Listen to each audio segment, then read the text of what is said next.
Rob's Child, no investment advice. Welcome back to the series where we go over every chapter of Benjamin Graham's The Intelligent Investor, revised edition from 1972.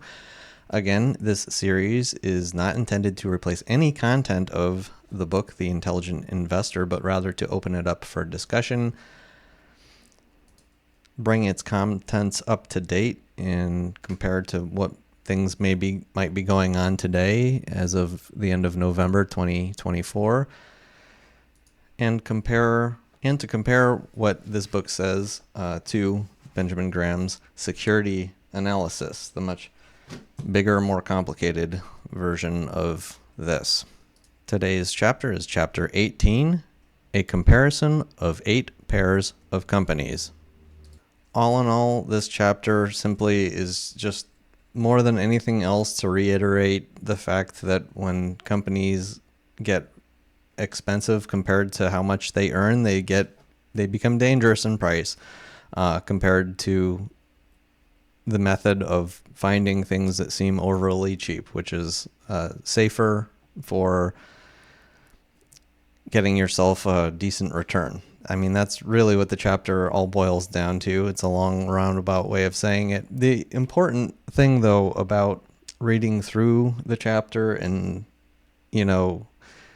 really absorbing it, same as security analysis, it's not to learn necessarily new lessons. It's to pound in the old lessons like as hard as you possibly can to realize that, yes, this is like biblical truth. This is like how this stuff really actually works. This isn't just some guy making some kind of, harebrained theory about investment.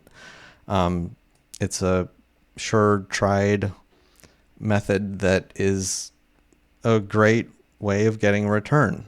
What more could you ask for when you're getting safety, so you don't have to worry about the value of your investments plummeting, and acceptable or even very handsome rewards from your investment decisions? And that's what all of this really boils down to with Benjamin Graham. So this is chapter 18. Again, a comparison of 8 pairs of companies. We start by saying that he says he'll only comment on anything with special meaning and import. In other words, he's not going to dissect every single one of these companies down to the last penny, only talk about the things that are really notable and worth talking about. Again, it's mostly about the danger of speculation. When things they become, to the point where they obviously have a higher price than they deserve. So pair number 1, Real Estate Investment Trust, stores, offices, factories, etc., and Realty Equities Corporation of New York, a real estate investment general construction. He picked these 2 to demonstrate, and I quote here, one of them being reasonable, stable, and generally good in the traditional methods of handling other people's money, versus the New York one, the reckless expansion, the financial legerdemain, and the roller coaster changes. So the first one, REI, Real Estate Investment Trust, the dividends paid continuously since 1889, stayed steady, low beta. This isn't going to the moon and it's not going to the ground. Whereas the other one, Realty Equities Corp of New York, typical New York-based sudden growth venture, expanded way too fast and collapsed.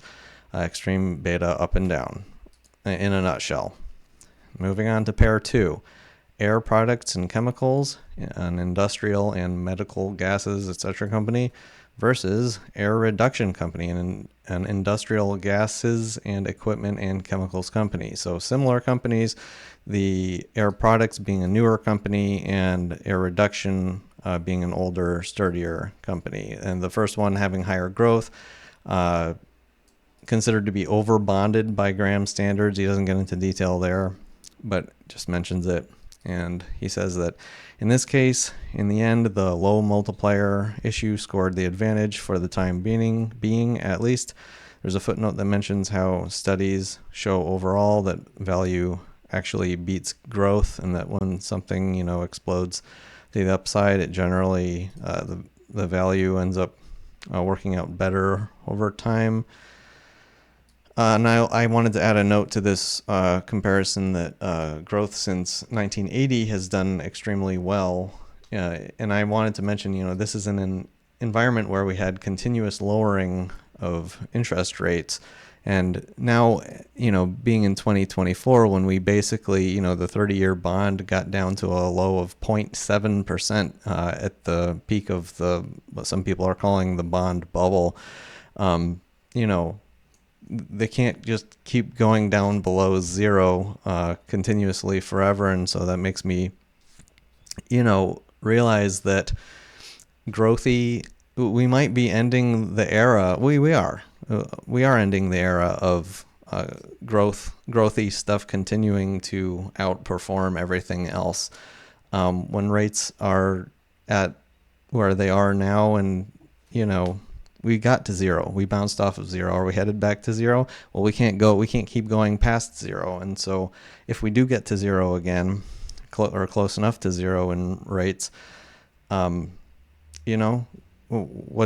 is growth going to continue doing better and better over time? That's just a little note I wanted to throw in there.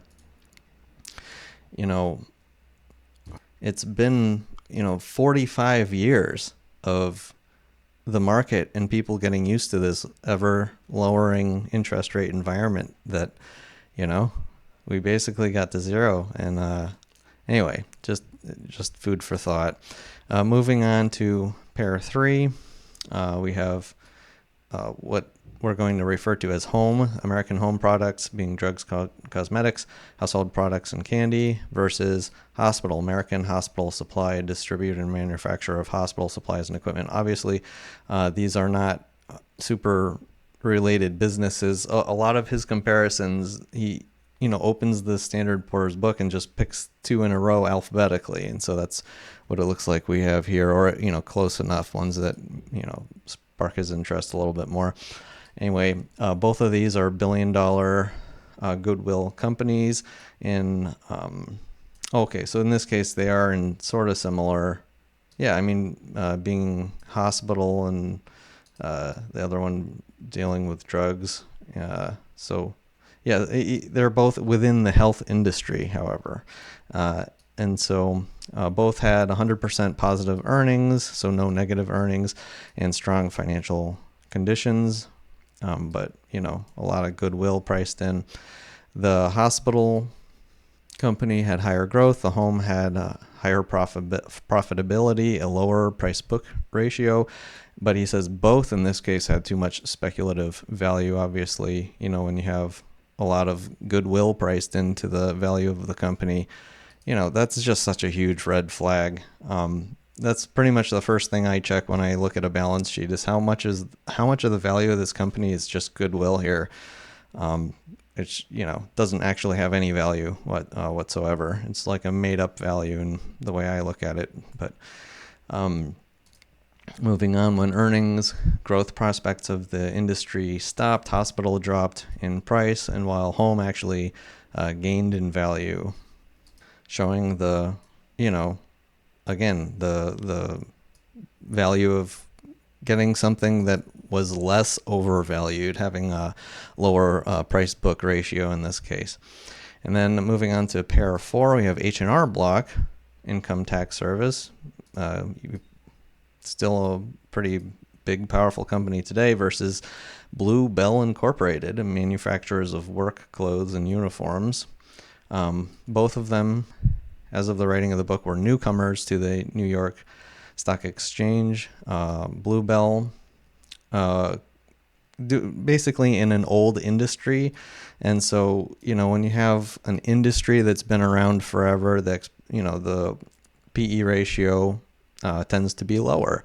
Look at trains and car manufacturers today having PE ratios of 10 or less, while we have NVIDIA still trading at a PE ratio of 70. And like I said on many of my recent videos in my daily shows, and throughout all my book series, how, companies like NVIDIA in the future will have PE ratios. They will get down to this level. Mark my words, 10 or 11. You will see that in the future. Every industry has their boom cycle. You get overproduction. Suddenly there's plenty of supply for everybody, and so the companies have to compete more, and then you end up with an old industry that has to settle for a lower price earnings ratio.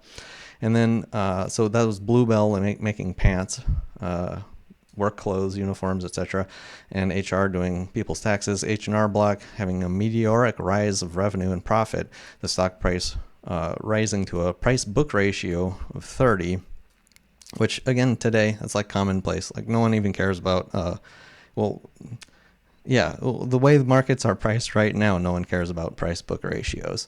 If we end up going through the kind of deep dark business downside of the business cycle that I am expecting coming into the near future,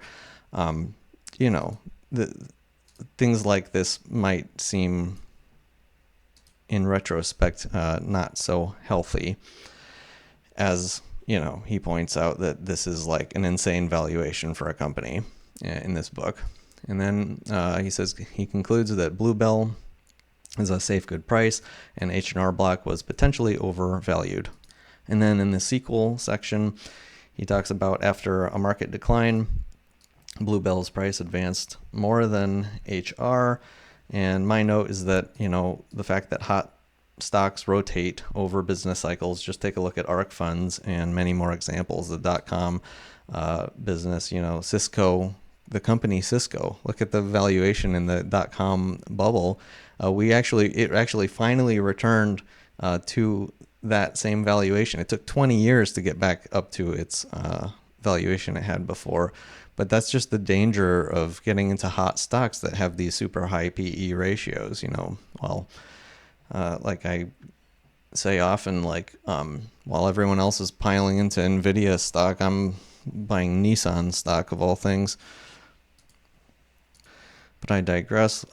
Let's continue through the chapter. He notes a warning at the end here: no matter how high something like HR can get, to short it is actually never safe, because he mentions that even though it got to a ridiculous high valuation, it went up another 35%. And so, and he says that all the time in security analysis too. No matter how overvalued something can get, Mr. Market can keep going. Just a quick note in the middle of the video. I think I forgot at the beginning of the video to mention the link to the entire book is in the description. It's a PDF. You can click it. Again, the intention of these videos is for you to read the book and then review the content with me, and perhaps add some commentary of your own in the comment section below. We're going to move on to pair 5, international flavors and fragrances, a flavors, etc. company for other businesses, and International Harvester, a truck manufacturer of farm machinery, construction machinery.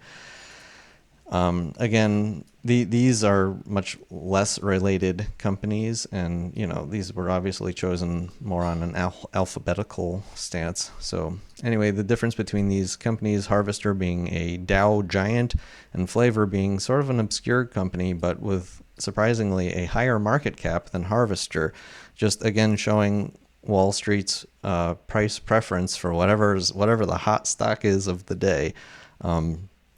Whether it's in today Bitcoin miners or semiconductor companies, or even today Walmart and Costco are trading at PE ratios of 40 right now. Dangerous times again at the end of 2024. But I digress. We're going to move on. We have a quote: "Neither issue would have met our standards of sound, reasonable, attractive, and moderately priced investment." Flavors was trading at a PE ratio of 55, and Harvester was selling at one time a 41% discount to its net worth, but it had a very low profit margin, saying that, he says that, he didn't consider this to be an attractive investment.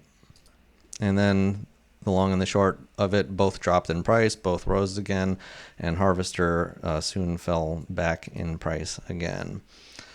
Moving on to pair 6, McGraw-Edison, a public utility and equipment company and housewares, and McGraw-Hill Incorporated, a company that made books, films, instruction systems, magazine and newspaper publishers, and information services. And in December of 1968, Hill had double the market cap of Edison, even though Edison had 50% higher sales. Hill had a PE ratio double of Edison, consequently. And then market was in love with book publishing companies at the time. So again, the hot stocks of the day. What's hot, everybody? Let's just keep driving the price up. Who cares? Who cares what kind of money it actually makes? And, because today we believe that, this company is going to make an infinite amount of money going into the future. What could possibly go wrong? And I mentioned NVIDIA again here. Can't help myself. Hill was trading at a PE ratio of 40, had a small earnings decline and then a greater decline. And so obviously that caused the market to have the price of Hill drop in price. It's not such a dear stock. He uses the word dear as in a hot stock, basically. And it dropped in price. He says Hill is still, he thinks is a great company, but just got too expensive because, Wall Street was in love with book publishing companies at the time and paid too much for them, period. That's all there was to it. And my note is that this happens a lot. Obviously, we just see so many of these. It's just so obvious in retrospect with all these, especially recent cycles. Anyway, pair 7, National General Corporation, a large conglomerate, the ever so popular conglomerates of the 60s, National versus National Presto Industries, a diverse electrical appliances company. They made pressure cookers, these kinds of things, and Ordnance, which I had to look up the word Ordnance, which actually means military equipment. So like Lockheed Martin or something like that. So General was, a conglomerate of a bunch of companies together. Presto also diversified, but modestly diversified comparatively to General. The General had much higher market cap and much more debt and less income. General didn't count their warrants, and Presto was safer. So this was a case where it seemed like the company was getting too big too fast, and getting all this debt and getting people overexcited, and therefore overpaying for all the fancy things that General put out there. And there's the whole thing with the warrants. Again, 2 chapters ago we talked at length about the warrant situations. Okay, so then the last pair 8, both of them had a good history, but the first one, Whitening Corp, a materials handling equipment, it was a good investment. It recovered from the 1970 turndown to a good fair price. Now they both had good histories, but Wilcox and Gibbs, again, we're in the theme of expanding too much. It expanded too much, and the conglomerate made it seem more attractive because it's bigger. It's just owning everything. So what could possibly go wrong? It lost value and gained some back, but still not worth it, according to Graham. And then the last section of the chapter, subtitled General Observations. PE difference, I boil it down to these main points. The first one being that PE differences may or may not be justified in the future. And like I keep bringing up NVIDIA, okay, yes, it is possible for NVIDIA to quadruple its earnings over the next 5 to 10 years. It's also possible for its earnings to be cut by half. And when you have the price that's already assuming that it's going to be multiplying its earnings by 4 or 5, getting way ahead of itself, it's just so obviously very dangerous place to put yourself in as an investor. But moving on, Point number 2, some stocks get obviously overvalued. Again, like early in the chapter, but be careful if you're going to short it, because Mr. Market can keep driving it higher. You can't control Mr. Market. You can't control what your neighbor decides to do with their friend when they're trading back a piece of paper and deciding what price they're selling and paying for it, even if you don't want anything to do with it or think it's worth less. You can't control other people's choices when it comes to investing. So anyway, so some stocks are priced overly pessimistic, and that's the area where investors can really get an edge. Where you could short something that's overvalued, but there's no guarantee it'll fall off. But if something's priced overly pessimistic and it's still paying out its dividends, it's still solid, eventually Mr. Market has to wake up and be like, oh, this isn't actually worth trash, this is actually worth a little bit more than that. And that's the whole Graham philosophy of investing. And then a point, he goes on and on talking about basically that stocks just go up and down a lot. And interesting notes at the end, he said, most security analysts care more about market action and earnings development. Now, I don't know about you, but obviously that's exactly how it still works today. Turn on Kramer, turn on anybody that's talking about individual stocks and excited about what the next earnings meeting, what they're going to announce or not announce. And, who cares about the actual valuation? Who cares about the PE ratios? It's just, that's how Mr. Market apparently is always going to act, completely irrational. And then he states that we, as in him and his company, his people, prefer that the analyst, he should seek the exceptional or minority cases in which he can form a reasonably confident judgment that the price is well below value. And the last point being, a quote, he should be able to do this work with sufficient expertness to produce satisfactory average results over the years.